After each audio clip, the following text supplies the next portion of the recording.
हमने महसूस किया है वह सब हम आपके सामने कविता द्वारा प्रस्तुत करना चाहते हैं।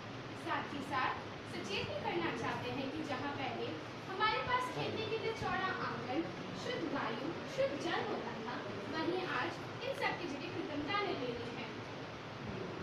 पतली गलियां, दरबेनुमा मकानों ने बच्चों से उनके खेलों की जगह ही छीन ली है। मनुष्य ने चमक दमक में बहुत कुछ खो दिया है। यदि मनुष्य अभी